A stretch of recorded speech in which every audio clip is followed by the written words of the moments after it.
Right now, there's a plant in your yard that could replace half of what's in your medicine cabinet, and you've probably murdered it with a lawnmower more than once. People rip these things out, spray them, dump chemicals on them, all without knowing what they're actually destroying. Stay with me, because one of these plants was so prized historically that it gave its name to a candy that's now made with nothing but sugar and gelatin. The real thing has been forgotten entirely. And the last one on this list has a name so literal, so on the nose, it's almost insulting that nobody ever pointed it out to you. None of this is exotic. It's growing in your driveway cracks right now. Let's get into it. Number 12, common mallow. Round, scalloped leaves, soft stems that snap in your fingers. Most people write this off as filler and yank it. But the word marshmallow comes directly from this plant's root. For generations, people boiled mallow root into a thick, sticky remedy long before anyone replaced it with sugar syrup and gelatin. That stickiness is mucilage, a natural compound that coats and soothes irritated tissue on contact, which is exactly why herbalists reached for mallow to calm sore throats, settle upset stomachs, and ease irritated skin. The entire plant is edible.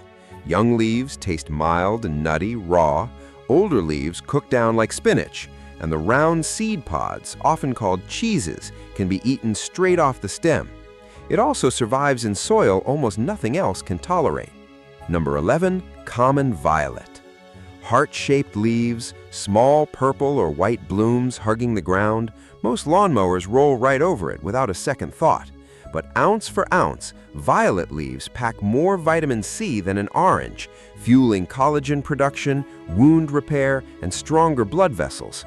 They also contain rutin, studied for reinforcing capillary walls, which is why traditional herbalists brewed violet leaf tea specifically to support circulation and ease congestion. The flowers are where this plant gets genuinely fun. Candy them whole, drop them into syrup, or infuse them into vinegar that turns a deep violet the instant lemon juice hits it. Leaves and flowers both work raw in a salad or steeped into a soft, sweet tea. And because it spreads through underground rhizomes, it keeps coming back no matter how many times you tear it out. Number 10, chickweed. Low, sprawling, thriving in the shady, damp corners most people consider a lost cause, chickweed gets treated as an invasive nuisance that needs eliminating. That reaction has it backwards. Its high mucilage content means a handful crushed fresh forms a cooling paste that traditional healers applied straight to insect bites and irritated skin, with relief showing up in minutes, not hours. The entire plant is edible raw, tasting close to spinach or baby lettuce, and it delivers vitamin C, a spread of B vitamins, plus calcium, magnesium, and iron. It's also carried a long-standing reputation as a gentle digestive aid. Chickweed thrives fastest in the cooler months, early spring, late fall, exactly when almost nothing else fresh is growing, which alone makes it worth harvesting instead of spraying. Number 9, red clover. Most people see a patch of clover taking over their lawn and assume something's wrong. It's actually the opposite. Clover partners with bacteria living in nodules on its roots to pull nitrogen straight out of the air and convert it into a form the surrounding grass can use, fertilizing your lawn for free with 0 bags of synthetic fertilizer involved. Its flowers are also one of the most dependable early-season food sources for bees, and they've been dried into a mildly sweet tea for generations. Traditional topical use includes applying it to irritated skin for its mild anti-inflammatory properties. Its deep root system also breaks up compacted soil and stays green through dry spells that leave the surrounding grass brown and struggling. If you've stuck around this long, do me a favor and hit like and subscribe. It actually makes a difference, and there's a lot more coming. Number 8, wood sorrel. At first glance, it's a dead ringer for clover. 3 heart-shaped leaflets, until you actually taste it and get hit with a sharp, lemony sourness courtesy of oxalic acid, the same compound found in spinach and rhubarb. That tang is exactly why chefs now forage it as a natural garnish. Field workers historically chewed wood sorrel as a thirst quencher, and it stood in for lemon or vinegar in places where neither was easy to come by. Every part is edible raw. Leaves, flowers, seed pods, tossed into a salad, steeped for a tart tea, or scattered over a plate the way a chef would use microgreens. If you have kidney stones, moderate your intake the same way you would with spinach or rhubarb.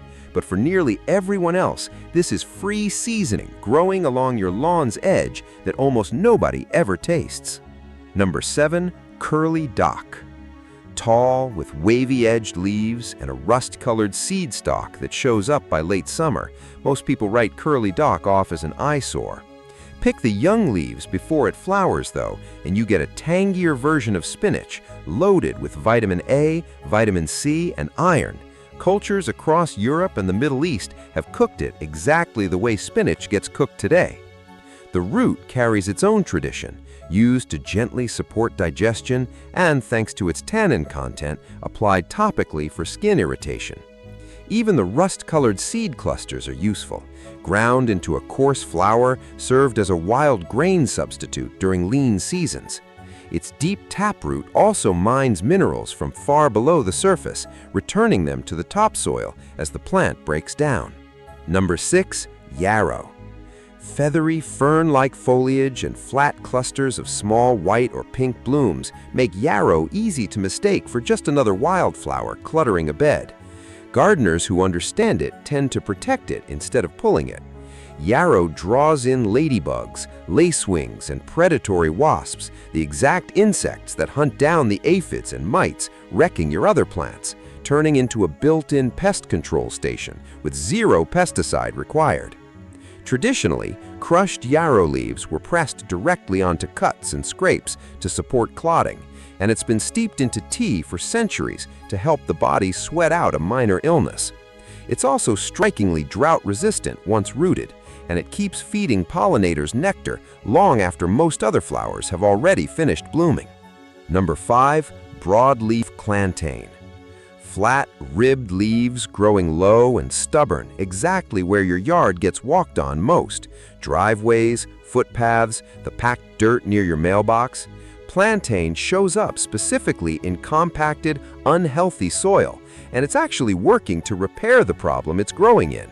Its deep, tough taproot punches through hard-packed dirt, carving out channels that let air and water move through ground that used to be sealed solid.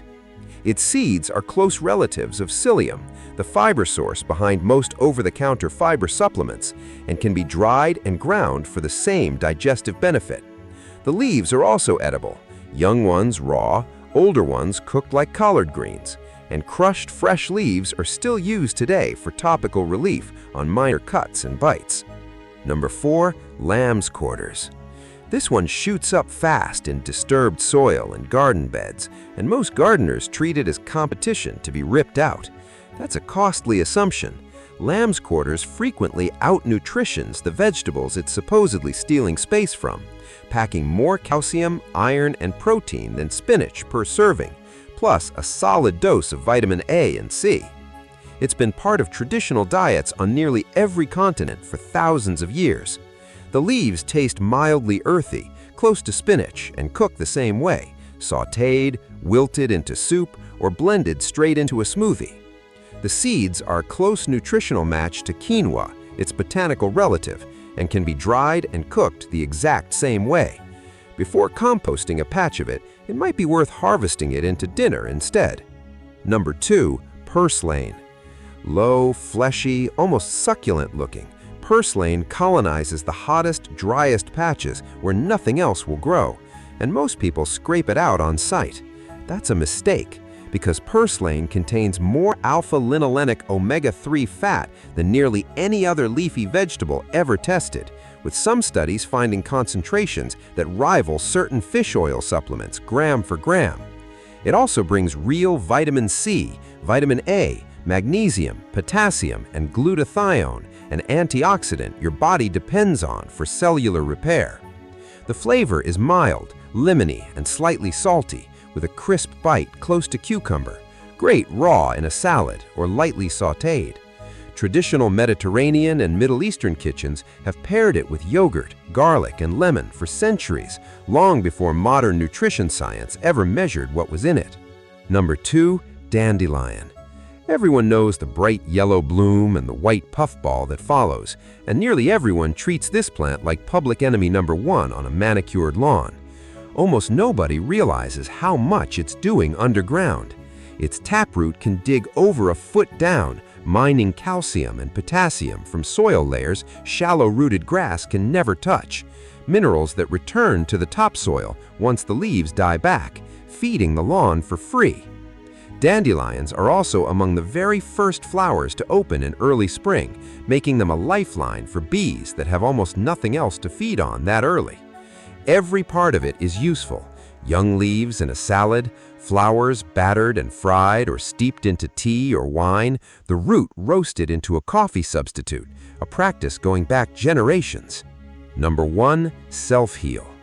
Somewhere in a shaded, low corner of your yard, there's probably a small plant with purple tube-shaped flowers stacked tightly at the top of a short stem, and almost nobody knows that its name describes exactly what it was used for.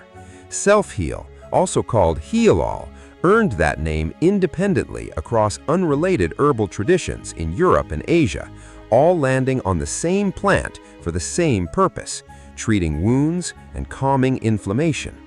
Modern science has picked up right where tradition left off. Self-heal contains rosmarinic and ursolic acid, compounds studied for anti-inflammatory, antioxidant, antiviral, and antimicrobial activity.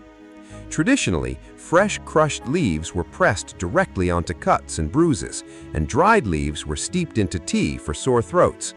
The whole plant is edible, mildly bitter, and it survives regular mowing better than almost anything else on this list, which is exactly why it's probably growing in your lawn right now without you ever noticing. 12 plants, and every single one was already doing something useful long before anyone decided to pull it. Some feed the pollinators, keeping your garden alive, some feed you directly, and some are quietly rebuilding the soil under your feet while you're inside debating whether to spray them. Next time you're about to yank one of these out of the ground, take a second look first. You might be about to destroy the one thing that's actually working in your favor. If this changed how you'll look at your own yard, hit like and subscribe so you don't miss what's coming next. And if there's a topic you want me to cover, drop it in the comments below. Thanks for watching.